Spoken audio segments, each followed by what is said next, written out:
Olá, pessoal! Hoje a gente vai ter a nossa monitoria sobre diencéfalo, contemplando, então, a semana que vocês tiveram aula sobre diencéfalo e telencéfalo. Como o telencéfalo é um tema mais pesadinho, que a gente tem mais conteúdo, eu, a Antônia e a Fernanda, a gente decidiu dividir o conteúdo em diencéfalo, que eu vou dar, telencéfalo parte interna, que vai ser dado pela Fernanda, e telencéfalo parte externa, que vai ser dado pela Antônia. Eu acredito que até o final dessa semana, além desses vídeos, vocês estejam recebendo outros vídeos que vão contemplar a próxima semana.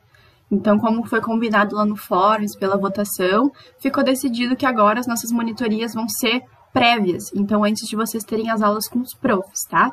Então, além dos vídeos da semana que vocês já tiveram conteúdo, vocês vão estar recebendo os vídeos da próxima semana.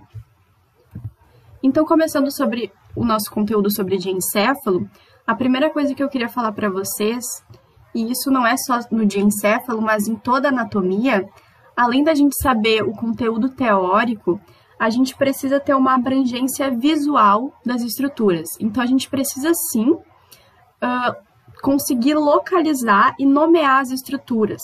E é por isso que, por exemplo, na parte de diencéfalo, vai ser muito importante eu delimitar os limites da minha região.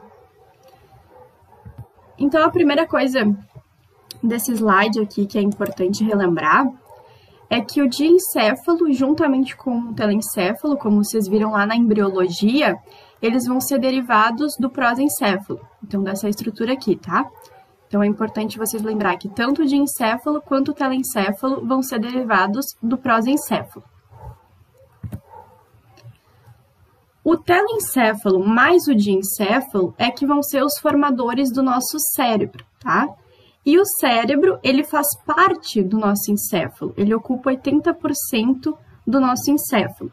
Então, o que na verdade é o cérebro? O cérebro é o telencéfalo mais o diencéfalo, originados lá na embriologia do prosencéfalo, e o nosso encéfalo são todas essas estruturas aqui, que como vocês já viram anteriormente, ó, o tronco encefálico, ele é formado pelo mesencéfalo, pela ponte e pelo bulbo, o cerebelo, o nosso diencéfalo, que é o que nós vamos falar hoje aqui na aula, essa partezinha aqui, e o telencéfalo, ocupando essa região mais proeminente.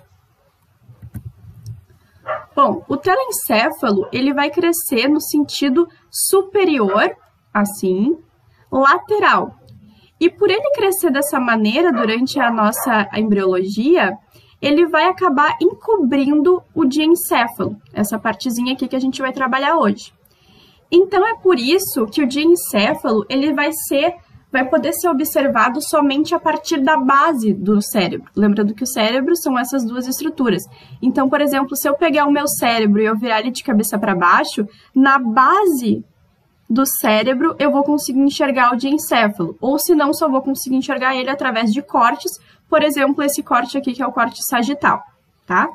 O diencéfalo, então, é uma estrutura mais medial, justamente por causa desse crescimento do telencéfalo, e ele está localizado entre o telencéfalo e o tronco encefálico que vocês já viram, que é composto por mesencéfalo, ponte e bulbo.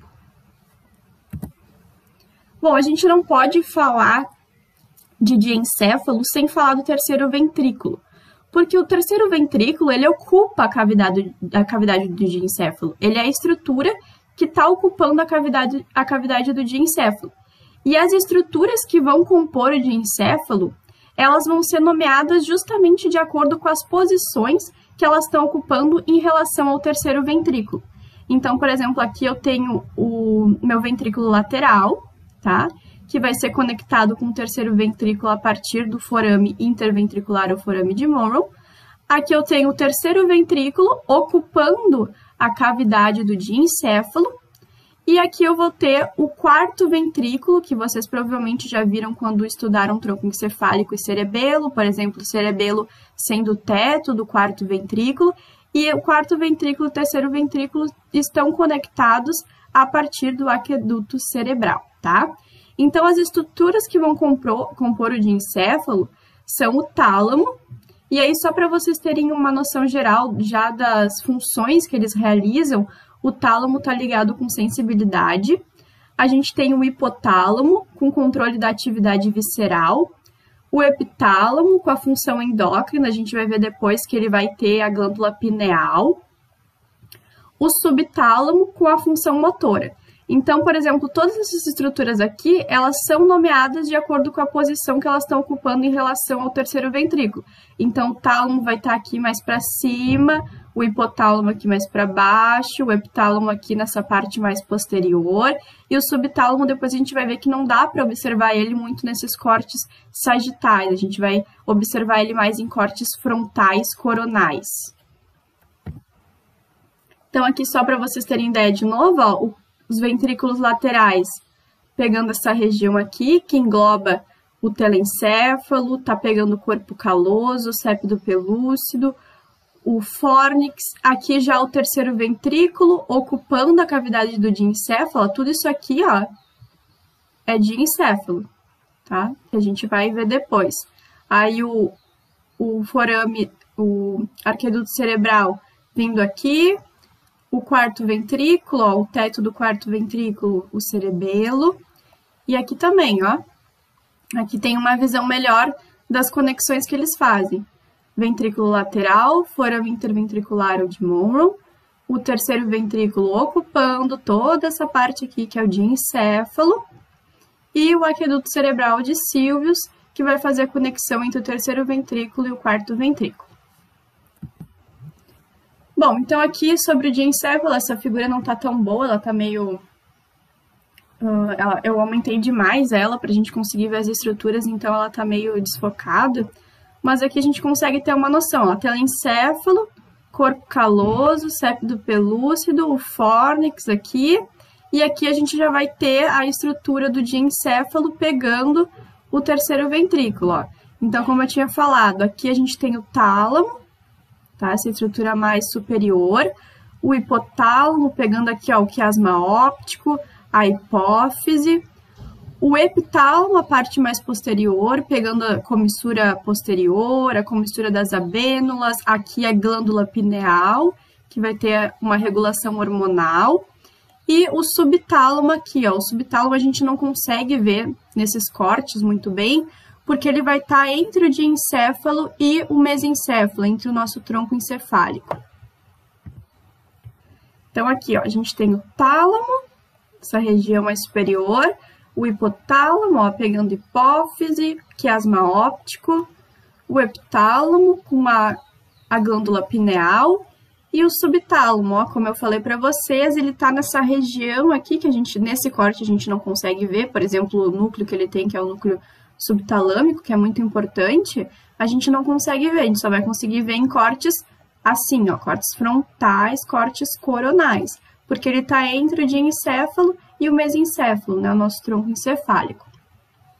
Então, ó, o subtálamo ele não consegue ser observado no corte sagital, como eu já falei, porque a gente só pode observar ele em corte frontal e coronal.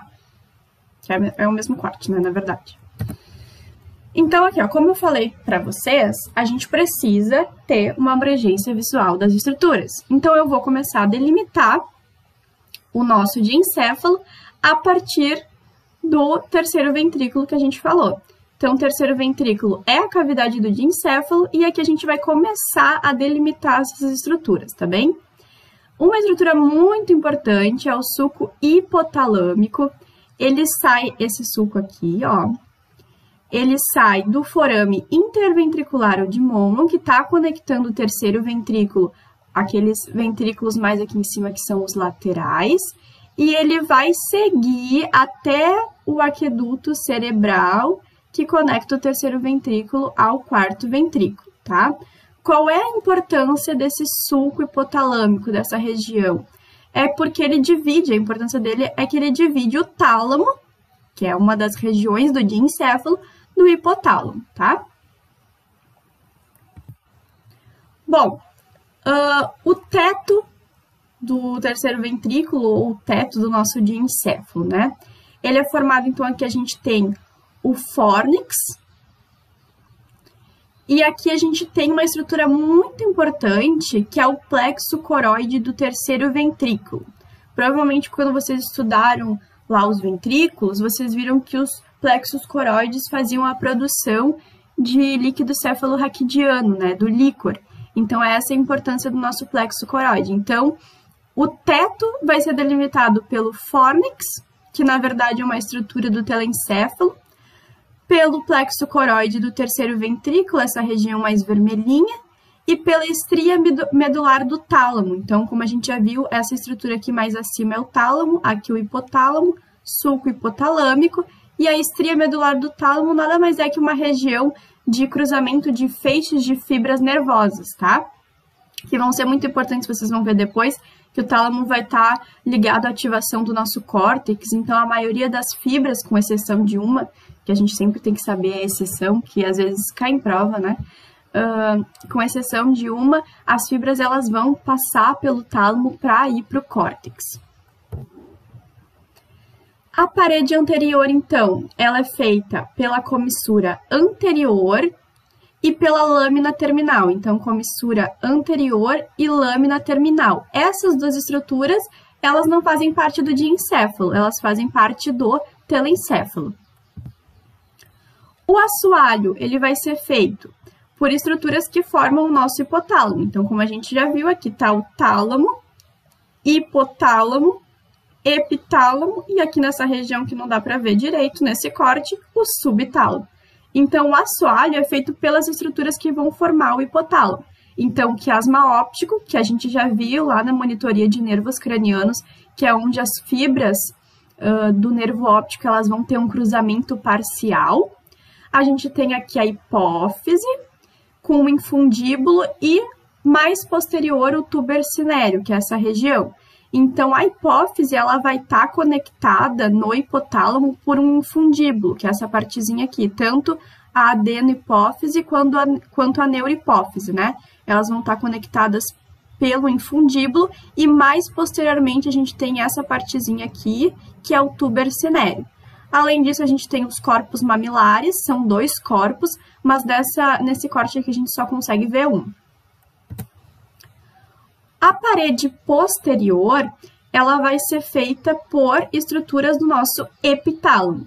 Então, a gente tem, por exemplo, aqui a glândula pineal, que ela está relacionada com a produção do hormônio melatonina quando estamos em ausência de luz. Então, por isso que a gente tem muitas informações que falam, ou pesquisas, sobre o nosso tempo de tela, né? A gente assistir muita televisão, a gente ficar muito tempo no celular e principalmente ficar mexendo no celular durante a noite.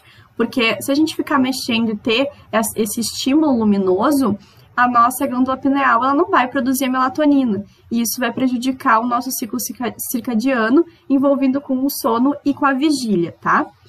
A gente tem aqui, então, a comissura posterior, lembrando que aqui era a comissura anterior, e a comissura das abênulas, que ela faz parte, e mais a parte do mesencéfalo, que eu coloquei um asterisco aqui que era importante eu falar para vocês, que essa parte do mesencéfalo, ela é formada pela lâmina quadrigeminal, que é essa partezinha aqui, tá? E pelos colículos superior e inferior. Então, a parte posterior, ela vai ter uma partezinha do tronco encefálico, lá do mesencéfalo, que vai ser formada justamente por essa lâmina quadrigeminal, aqui, e por esse colículo superior e colículo inferior, que depois a gente vai ver que vai ter uma relação com o tálamo. E a parede lateral, então, é feita pelo tálamo, e a gente tem aqui uma estrutura importante que se chama aderência intertalâmica. E vai ser essa aderência intertalâmica que vai ser responsável por conectar as estruturas do tálamo, ou seja, a parte direita e a parte esquerda do tálamo, que a gente só está vendo uma das partes, porque esse corte justamente é um corte sagital.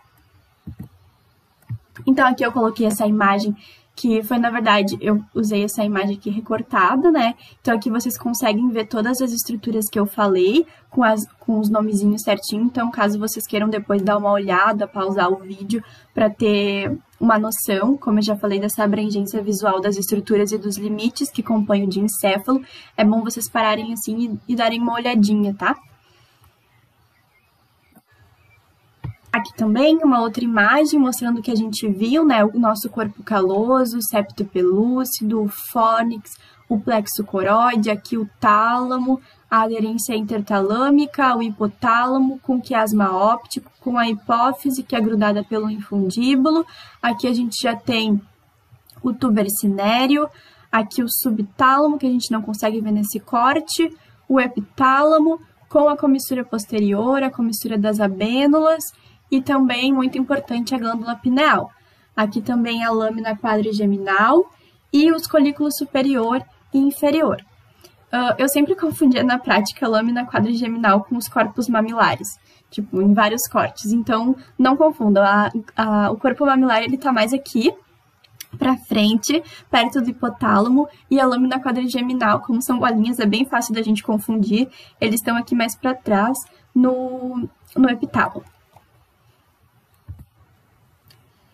O terceiro ventrículo, ele vai fazer vaginações no nosso diencéfalo durante o desenvolvimento, durante a embriologia, e ele vai acabar deixando 4 recessos na parte do terceiro ventrículo. E aí eu coloquei aqui só para vocês saberem esses recessos, tá?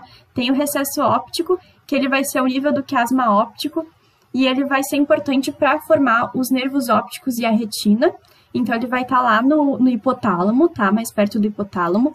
A gente tem o recesso infundibular, que ele está ao nível do infundíbulo, que é justamente aquela estrutura que está prendendo a hipófise, e ele vai ser importante para a formação da neurohipófise, porque a hipófise ela é formada por adenohipófise, que é a parte mais anterior, e a neurohipófise, que é a parte mais posterior. E a neurohipófise ela vai ser formada a partir do hipotálamo, com as células do hipotálamo. Tanto é que o hipotálamo, os hormônios que o hipotálamo vai produzir, eles vão ir para a neurohipófise. A gente tem também o recesso pineal, que é o nível da glândula pineal, né, para a formação da glândula, e o recesso suprapineal, que está acima do corpo pineal. Aqui eu coloquei uma imagem real, que é para vocês verem esses recessos, tá? Então aqui a gente tem, por exemplo, o recesso supraóptico, que está envolvido com quiasma óptico, né? A gente tem recesso infundibular, ó, que seria a hipófise. Então, essa imagem aqui é mais para vocês verem também as outras estruturas que estão fazendo parte do diencéfalo e para vocês verem onde é que ficam esses recessos, tá? Falando, então, agora sobre tálamo, a gente vai acompanhar cada região do diencéfalo, tá? Porque cada região tem a sua importância. Então, a gente vai ver a neuroanatomia funcional de cada região que compõe a estrutura do diencéfalo.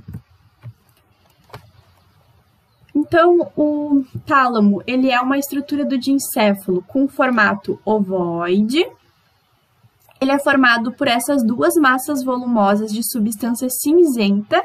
Então, importante, a gente também viu na monitoria lá que a gente teve sobre nervos cranianos, na primeira monitoria a gente viu isso, que a substância cinzenta ela é formada por diversos núcleos, né? E a substância branca por aqueles axônios mielinizados. Então, essas duas massas volumosas, elas vão ser de substância cinzenta, que vão conter diversos núcleos aqui do tálamo, que são muito importantes.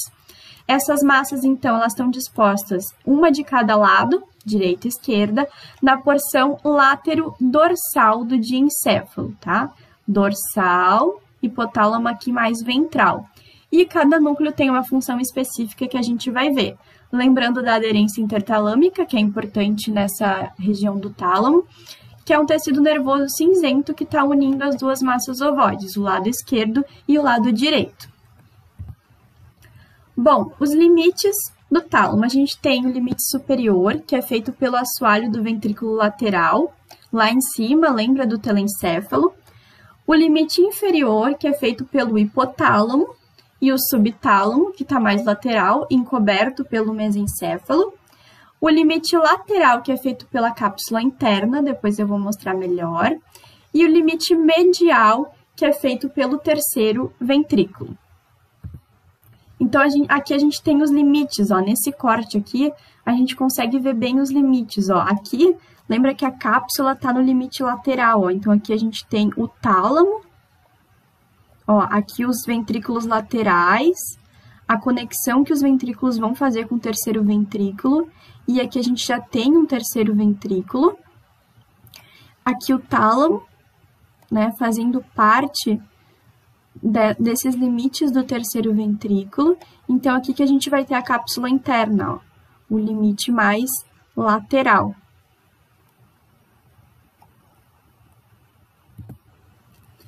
Bom, o tálamo, ele é chamado de centro de relé. E por que ele é chamado de centro de relé? Porque praticamente tudo que vai para o cérebro tem que passar pelo tálamo. E o tálamo, ele vai fazer uma coisa muito importante, que é modular. Então, ele modula e ele redistribui tanto as fibras, oriundas de várias partes do corpo, quanto as informações. Então, ele vai modular essas informações que vão chegar nele para, posteriormente, enviar para o cérebro. A gente pode dizer, então, que o tálamo ele é como se fosse uma encruzilhada, em que todos os tratos eles vão precisar passar antes de serem direcionados para suas respectivas áreas no córtex cerebral, porque vocês vão ver que o córtex ele tem várias áreas e algumas áreas estão relacionadas com funções específicas, como, por exemplo, o campo visual ou o campo de audição. Então, vocês vão ver isso depois. Isso daqui é a exceção que eu falei, né, que é importante a gente saber que todos os impulsos sensitivos, antes de chegarem ao córtex, vão fazer relé no tálamo, com uma exceção que são as vias olfatórias, tá? Então, vocês precisam saber isso aqui, que a exceção é a via olfatória. Então, a divisão do tálamo, ele é dividido em alguns grupos, que, na verdade, esses grupos vão ser divididos de acordo com os núcleos. Então, a gente tem o grupo anterior, o grupo posterior, o grupo mediano, o grupo medial e o grupo lateral, tá? Eu botei nessas corzinhas aqui, porque a imagem depois vai ter cores e daí fica mais fácil de vocês relacionarem o grupo que os núcleos fazem parte. Então, aqui, ó, tem as cores que eu falei e a gente vai começar a ver cada parte, o anterior, o lateral, o mediano, o medial e esses núcleozinhos aqui. Bom, então, o grupo anterior. O grupo anterior, que é este daqui, ó, ele vai receber fibras dos núcleos mamilares, daqueles corpozinhos mamilares, e essas fibras, elas vão se projetar para o córtex do giro do cíngulo e do giro frontal. Então, vocês vão ver depois no telencéfalo onde é que ficam essas regiões, tá? E é importante vocês saberem que essas fibras, então, se projetam por córtex do giro do cíngulo e para o giro frontal lá do telencéfalo. Essa parte, né, esses núcleos, eles têm relação com a memória e com o hipocampo, tá? Hipocampo tem a ver com memórias declarativas, por exemplo, eventos que a gente participa, estudos que vocês estão realizando para as provas ou para trabalhos, tem a ver com memórias declarativas e o hipocampo está relacionado com essas memórias declarativas de curto prazo, tá? E essas informações elas vão ser integradas no circuito de Papez, então o grupo anterior basicamente ele está relacionado com memória e com o nosso sistema límbico, que vai ser assunto da próxima monitoria, que como eu já falei, vocês devem estar recebendo o vídeo, porque a gente agora vai começar a fazer pré-monitorias, né? Então aqui, ó, o hipotálamo, tá? Aqui a gente tá vendo, na verdade, o tálamo e a conexão que ele faz com o sistema límbico, tá? Aqui o hipocampo, ó, estrutura de memória declarativa curta e as amígdalas, que vocês vão ver que são bem importantes, por exemplo, para memória e para emoção também. O grupo posterior, ele é feito, deixa eu voltar aqui para mostrar para vocês, ó, esse grupo posterior aqui, ó, a gente tem o pulvinar e os corpos geniculados, o lateral e o medial. Então, o grupo posterior, ele é feito, então, pelo pulvinar e pelos corpos geniculados lateral e medial.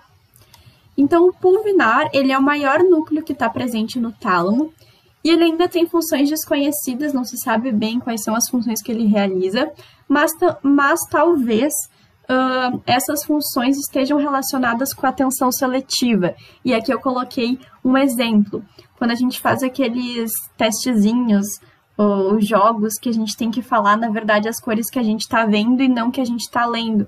Então, isso é um exemplo de atenção seletiva e provavelmente é o pulvinar que está agindo nessas situações.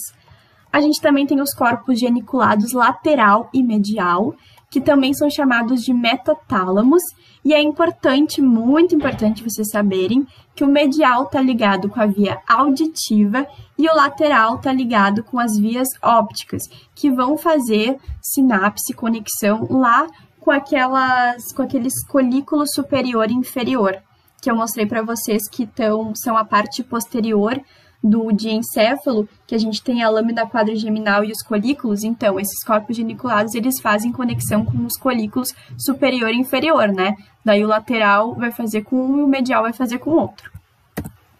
E aqui tem um macete que eu aprendi numa das minhas monitorias práticas que eu tive ano passado e eu nunca mais esqueci. E caiu em prova e várias questões me salvaram porque eu sabia esse macetezinho, que é o SULAVI.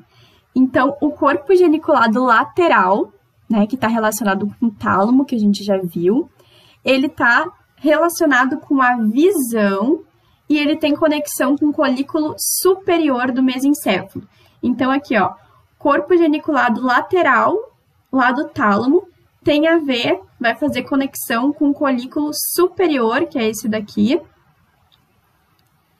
do mesencéfalo, tá? E o medial, então, faz com a audição, faz com que resta. Então, SULAVI é colículo superior, corpo geniculado lateral, relacionado com a visão.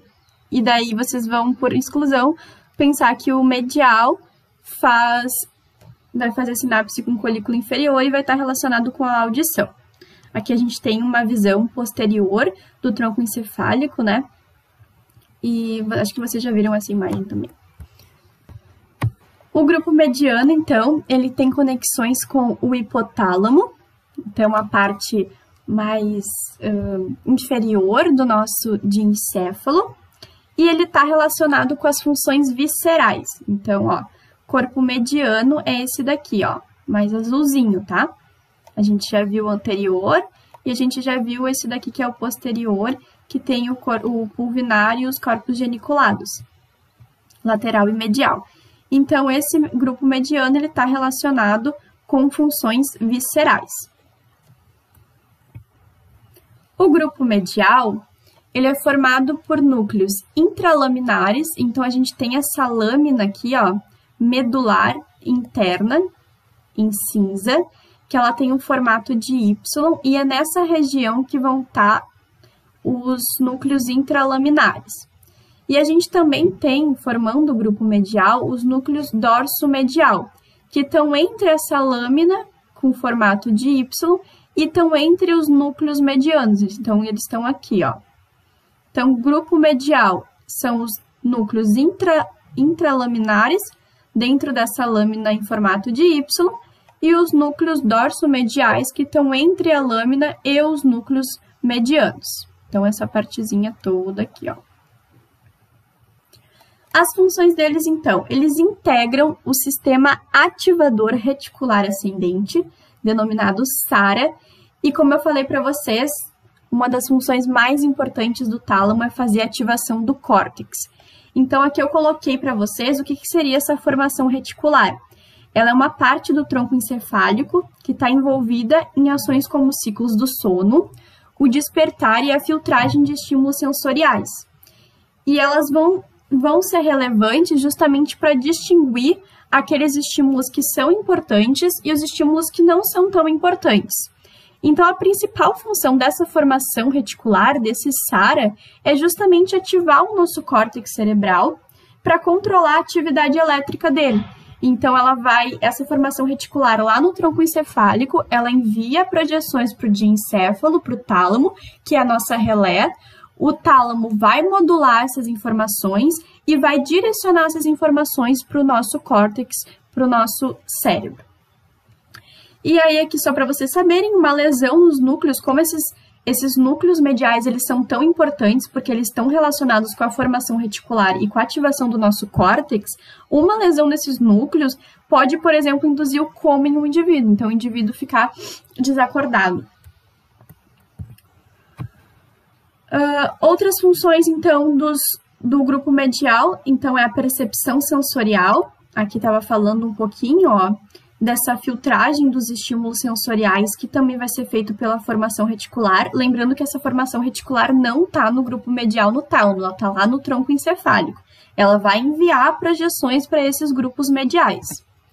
Então, é a percepção sensorial, uma sensibilidade não localizada, que a gente chama, que está relacionado com o componente emocional. E em cirurgias que a gente faz, nessa região, a gente consegue tratar a dor de difícil controle, porque é uma dor que ela não está localizada, como é uma sensibilidade não localizada, não é uma dor, por exemplo, no meu braço, só no meu braço. É uma dor que vai estar relacionada com o componente emocional e ela pode estar espalhada pelo meu corpo. Então, eu vou fazer cirurgias nessa região, nesse grupo medial do tálamo, para conseguir tratar a dor que é difícil controle, que ela não está localizada. O grupo lateral, então, é o mais importante e o grupo mais complexo também, essa região aqui. Ele é composto, como vocês podem ver, por diversos núcleos. Então, a gente tem tanto núcleos ventrais, quanto esses núcleos aqui mais dorsais. E daí eu vou falar um pouquinho sobre alguns deles. Eu não vou falar sobre todos, só sobre os mais importantes, que vocês precisam saber um pouquinho mais. Então, a gente tem o núcleo ventral anterior, que é esse daqui. Ele está relacionado com planejamento motor. Então, na aula de núcleos da base, que vocês vão ter com a Fernanda lá no telencéfalo parte interna, vocês vão ver que as informações que vão sair dos núcleos da base, elas vão voltar para o córtex e vão passar por essa região do tálamo, tá? Então, o que acontece? As informações estão lá no núcleo da base, dos núcleos da base. Os núcleos da base, eles estão lá no nosso telencéfalo.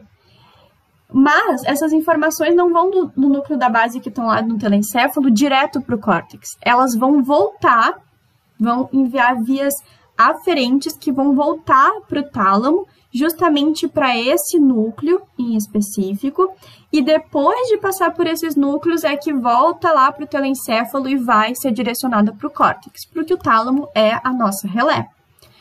A gente também tem esse núcleo ventral lateral, que está relacionado, então, com o circuito cerebelo-tálamo-cortical, tá?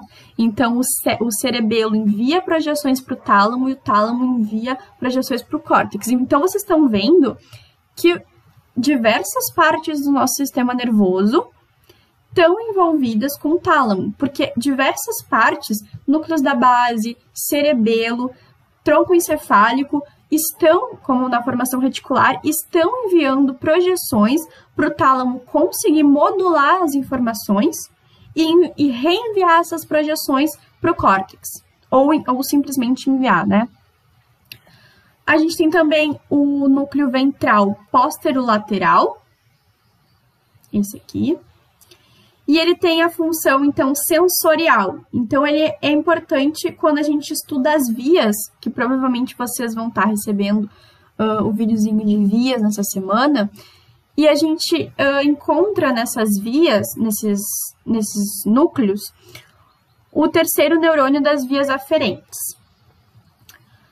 O núcleo ventral póstero-medial, que é esse daqui, ele está relacionado com o leminisco trigeminal, e ele vai ter funções relacionadas ao nervo trigêmeo. Então, por exemplo, a sensibilidade da nossa face, que a gente já viu que o nervo trigêmeo inerva a nossa face, né, os músculos da mímica. Então, essas informações, elas vão passar pelo grupo lateral, em específico pelo núcleo ventral póstero-medial.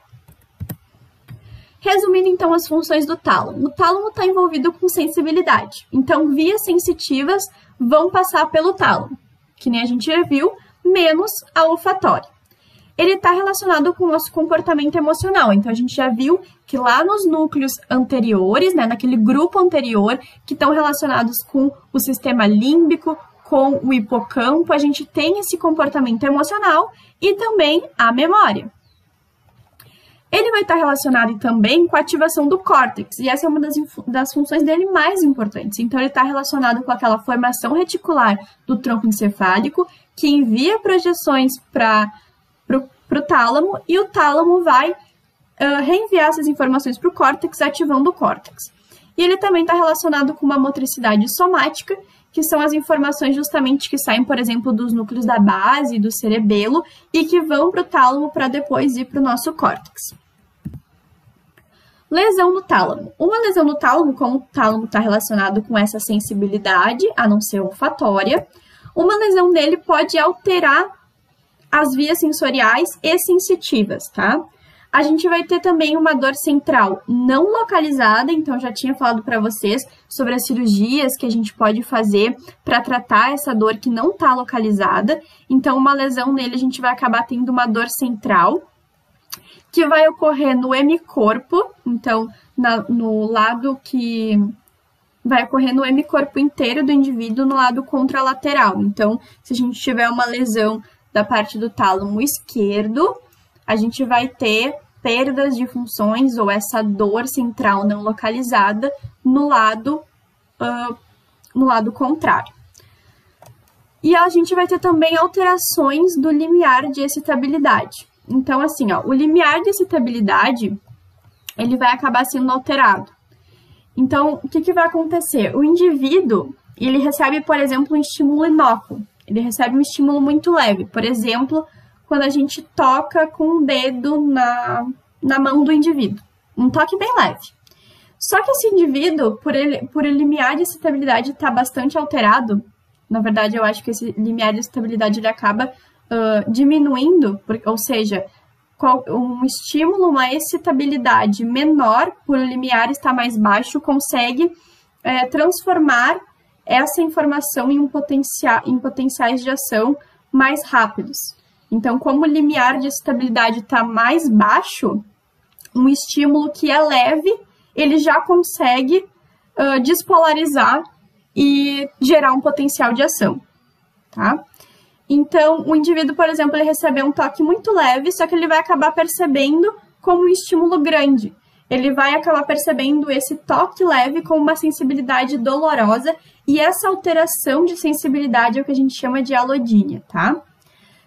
Essa alteração do limiar de excitabilidade, ela está presente nessa síndrome aqui, Degener-Rose, sei lá, gente, que está envolvida, que é uma síndrome talâmica, a síndrome talâmica mais conhecida, onde até, por exemplo, a pessoa, quando ela vai botar a roupa, né, nesse simples toque da roupa no corpo dela, ela já sente dor, justamente porque o limiar de excitabilidade está alterado por conta de uma lesão no